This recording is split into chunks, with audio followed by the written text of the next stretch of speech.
Over the past hour, a lot of cryptos have been going down, with Bitcoin being down 2% on the hour, actually going back down to 98.2 thousand. As a matter of fact, as it stands, a lot of coins just took a bit of a dive, huh?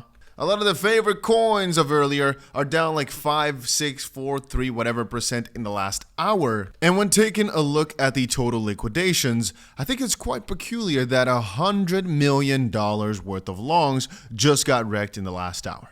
A lot of people felt confidence the moment that Bitcoin broke above 100K. And here, we just see yet again, I always love this, that you can never trust a little pump.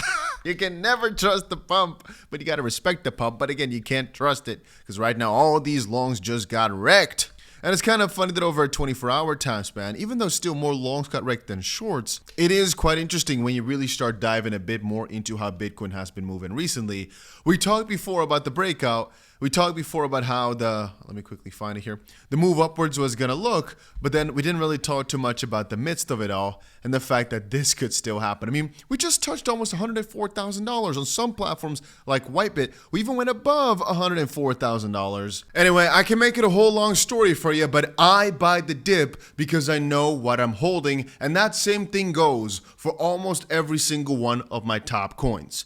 Not for memes. Mostly those I sell, but for my top holds, right now this push for Bitcoin just showed me again, the broader season, it ain't ending anytime soon. Yes, it's gonna get turbulent, but we knew that when we signed up. There's some news though. Paul Grewal, right, the guy, the CLO of Coinbase, said yesterday the SEC filed 81 pages of arguments that secondary trading of BNB and 10 other tokens triggers liability under Howey. But do they offer one word explaining how this same bogus logic somehow avoids ETH or BTC? Nope, because they can't. Scrolling down, remarkable. And then there's a little link for it. If you guys remember, there was a post that I've been showing you guys on the channel a couple of days in a row. And that was referring to some of the different parts that we're waiting for to happen for example, XRP, before we can sell, or rather, some things that people are excited for that make them not want to sell yet because they think it's going to go way higher. Two things are interesting. One of that is Gary Gensler leaving the office, and second of all is the Ripple case ending. Now, let me tell you that many people are not fully aware of just how, in my opinion, corrupt, but let's just say strange, the SEC's reasonings are. And part of it was just shared by Paul Grewal here, but the majority of it is not being shared just quite yet. The majority of it is being left out. But the point here being that the SEC keeps complaining about all these different cryptocurrencies, like they've been complaining against Ripple, about XRP for so many years. But basically when it comes to, hey, but then why ETH isn't, they can never give a straight answer. They never do. And for that reason, I think, again, a lot of people forget this. The Ripple case is over. Ripple won. XRP is not a security, but the SEC again tried to appeal. They tried to say, you know what, we want to try reverse some, or at least part of the decision that was made by the judge. But the last update we did on the lawsuit was a while back. I just want you guys to know, things are not necessarily getting better. Right? Still right now in the back end, these things are so bad. So it's such a big deal that Gary Gensler is going to be leaving office, and that right now a new member has been picked by Trump. I think just yesterday it was confirmed who the next guy was going to be. And again, that's why back here, everybody said congratulations to the XP Army, because once Gary Gensler's out, there could be another massive push for XRP purely based off of that. It's just something that might be interesting for you guys to remember, because Gary Gensler right now, this is a warning, right? He might be going for a final push here to just go all in on some of these cryptos before he's leaving. The ex-chairman of the CFTC said if he was a betting man, he'd say that Gary Gensler, or at least the SEC, would pull their case back against Ripple, their whole appeal. But I'm thinking maybe Gary Gensler, just before he's leaving, still wants to basically push this. Let me quickly refresh this, but he's trying to push out as much money as possible because obviously the fiscal year already ended, at least the last one for him. But maybe, just maybe, he wants to push the number of total financial remedies up before he leaves. Then again, there is one thing I want to remind y'all of. If you are in crypto right now, just remember this was probably not the climax. Whatever we've seen here for Bitcoin, this going down, right? Today, the bad day, blah, blah, blah, blah, blah, blah, blah. Just realize that this is part of the whole process, sure. But generally speaking, you are way better off buying every freaking dip religiously, relentlessly, than letting go. I'm not saying it's not better sometimes to buy in and then quickly sell at the top again if you're a trader like that. But there's a very good chance that whatever opportunities you've got right now will never come again. I mean, I seriously think that the pump we are about to witness this season is sort of a relief rally from back in 2017. Justin Sun also said, everything feels so very much like 2017, the crypto super cycle. President Trump, XRP, and TRX rallies. The key difference is that we are far stronger this time, and we won't let anyone take away what's rightfully ours. I like that post. But more so actually from the perspective that Trump, for example, is taking responsibility, saying, hey, look at Bitcoin, amazing that what we've done, blah, blah, blah, blah, blah. I kind of feel as if Trump now taking the hand here and saying he's so happy with this crypto stuff, yabba-dee-doo, that maybe really this is going to be the time where right now we've seen that Bitcoin, let me quickly show you, is the 10th biggest currency in the world, right? Cool. But this is really the time where it starts to shine, as right now the regulators are coming into place over the next 4 years, which again is between now and the next cycle. I think really it's going to be a regulatory wave. The SEC is going to shift. Maybe they're going to get easier. Maybe it's going to get tougher. Who really knows? Right now, after this run, I think almost nobody will, at least in the modern civilized world, you understand what I mean, will not have heard of crypto right now. Most people have heard of it, sure, have heard of a little mention of it, but still, and I've been saying this for so many years, most people still don't use it. Most people still don't really know about it or don't believe in it, but this will change a lot.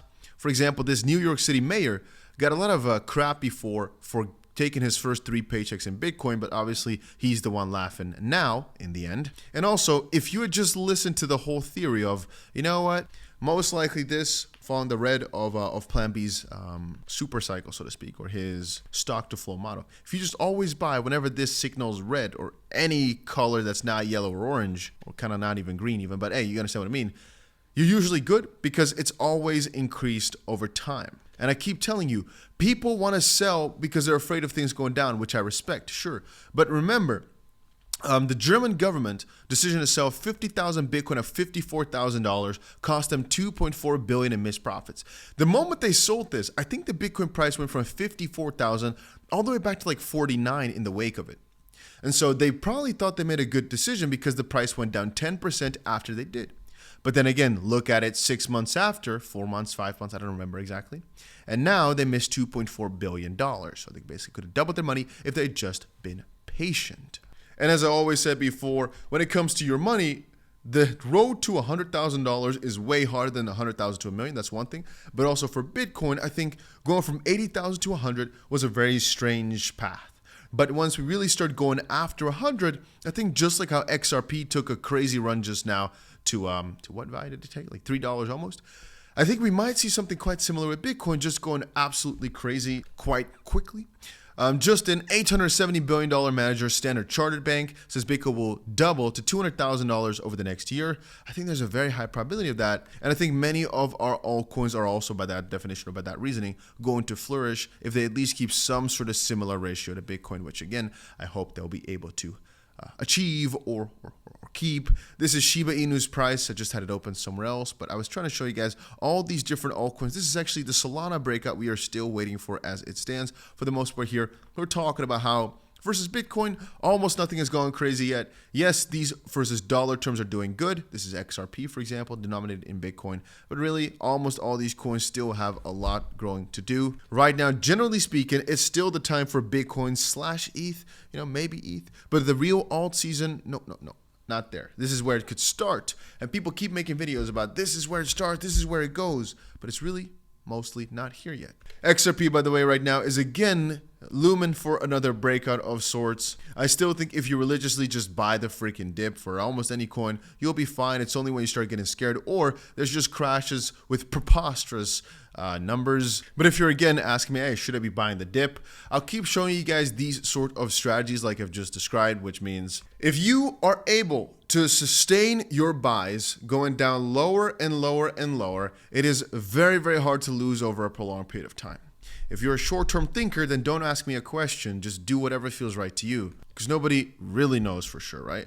But in my book, I have a long breath. I'm all fine with things becoming quite bumpy here in the midst, especially as Bitcoin sets its new footing, kind of sees where it's going next. But panicking, that I'll never do. I hope you guys feel the same about it, man. But man, this whole SEC situation, it's not really fully sitting right with me, man. I've been looking at it, thinking about it, the fact that still there's no clarity all this time after. And I really do wonder if a next SEC chair who's coming out January 20th, so in about a month from now, will actually make things better or will make things worse. I mean, with Gary Gensler, we also thought he was going to be the savior of crypto. He turned out to be the worst menace of all time. So then I wonder, how is this going to go, right? And is Justin's son right that this is basically like 2017 all over again, but then just better? Again, I do not believe the run is over. I think this is still just the warm-up, and that this might be the best opportunity in your life. Even if you kind of feel scared already, you have to feel scared. Otherwise, it's not the same. If you don't feel scared, it's not it. You got to be a bit scared that either things are going to go too fast or you're going to lose everything, because that's usually where the most opportunity lies. And I also wonder why Roaring Kitty is back. Maybe because Bitcoin crossed 100,000. He's going to do another GME push. Man, this world is interesting. I still think another move for memes, by the way, is also going to be happening rather soon. And look at that. Now that I refreshed things back on the hour here, a lot of coins are bouncing back 4, 3, whatever % over the past hour. All I'll say about that is just buy the freaking dip on the coins that you love. If you don't agree because you're too afraid of them dropping further, then you didn't really know what you're holding anyway. I have a multi-year plan in general with some short-term breaks perhaps to sell some coins, maybe to buy them cheaper. I don't know. But I would say let it breathe, you know, give it some room. We're so freaking early. Yeah, you know what? That's about it. Make sure you put the notification bell on so whenever something crazy happens, you are notified. Because right now is the time where things can really change in the snap of a finger. You want to get that notification. You can always skip it, but you can never turn back time.